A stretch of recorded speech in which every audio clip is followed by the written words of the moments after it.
Well, as you've seen in that crossing now with Heidi Jokos, this extreme weather severely affecting roads in and around Soweto and Roodepoort, causing road infrastructure damage throughout many parts of Johannesburg. Now, the Joburg Road Agency has warned residents to stay away from regions that have been affected by flooding and to not try to cross low-lying bridges or barricaded areas. Let's discuss this further and get the latest now from the spokesperson at Joburg Road Agency, Bertha Peters-Scheepers. Ms. Peters-Scheepers, good afternoon. Welcome to today, and thank you very much for your time. What's the latest you can tell us about the state of roads in and around Johannesburg following these heavy rains? We just had a live crossing now a short while ago with Heidi Jokos in one part of Soweto on a low-lying bridge. You can still see the water raging through on that Klip River.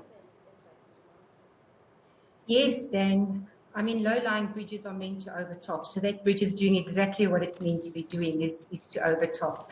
The most important thing is that we have to ensure the safety of the public, of our road users out there and of everyone else. So our teams are currently citywide. They're out on the roads, assessing damage, clearing debris where they can. Often it's trees that have been washed away. Sometimes there's litter that is actually blocking areas and causing more flooding. So they're doing that. And also where there are bridges that are overtopping, or where there are bridges and roads that have been so severely damaged that they cannot be crossed, those are being barricaded off. And that is where the big problem comes in, because we find members of the public tend to move these barricades away, and they try and cross over either on foot or in their own vehicles. And this creates a problem for us. Yeah, we've seen a list of an earlier statement that was issued in terms of for traffic advisory and which areas to be avoided, including in Roodepoort and in Soweto. How is that list looking this afternoon, Bertha? Has the list gone down? Are more roads now safer? Dan, it's increased. It's increased significantly. And earlier this morning, we were looking at Region D's, which is mainly your Soweto area. We were looking at Region C, mostly Roodepoort. And now that really has increased. It's now citywide. And the list has just grown longer as the reports are coming in. And our teams, like I say, are out on the road. We are very reliant on the public also reporting to us. And of course, we're working with emergency services and all other teams to assess the damage. But where we can and where we are alerted, we are going out to assist. Yeah, have many roads collapsed? Many roads have collapsed. We've had one bridge that has collapsed severely, and we actually had a member of the public standing on this very fragile bridge this morning, and that was just before it collapsed. So we're thankful that that person had moved off by then. So it's Kilburn Road Bridge that has collapsed in Roodepoort. The Wilgeroot Road is severely damaged, but the list is so long, and there are so many roads all over the city that have been severely damaged, and many of which have collapsed.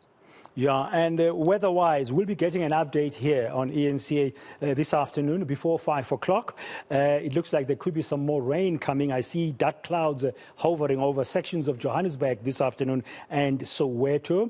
If it rains more this weekend, should we anticipate more damage? Yes, we most certainly can.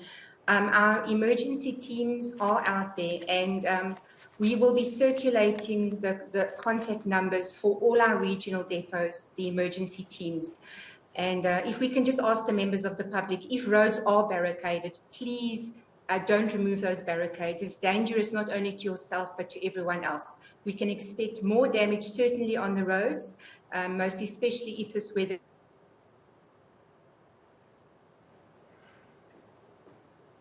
Sorry about that. She was just about to conclude there with an appeal to motorists and all of us who use roads in and around Johannesburg. If you're driving around and there's a barricaded area, please do not remove it. And Bertha, I think you're back with us. We lost you there for a while when you were appealing for us as road users not to remove barricades. And what else are you appealing for? We're appealing for members of the public to report issues where they can. Most certainly, and don't cross where you can see a road or where you can see a river is coming across the road, or where you can see an area is flooded. Rather turn your car around and don't go into that area. And most especially at night, drive slowly, because sometimes the road is damaged and you don't know how damaged it is.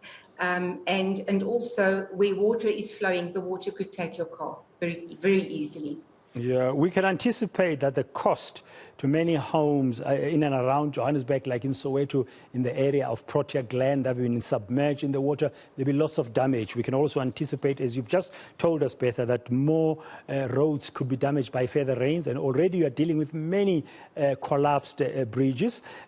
Money-wise, I mean, do you have special emergency funds to cope with this? And are you able at this early stage to estimate the cost of the damage?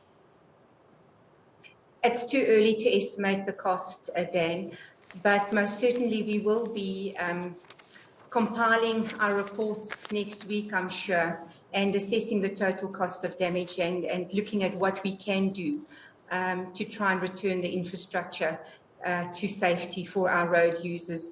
And of course, at this stage, the big thing is too that we're looking at traffic diversions on areas that are not travel safe at all. So that's really where our focus is at this stage, making areas safe, keeping the public safe, and putting in traffic diversions.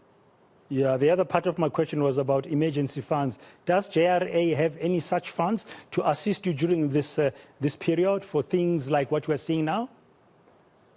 We do have emergency funds that we can tap into if we do need to.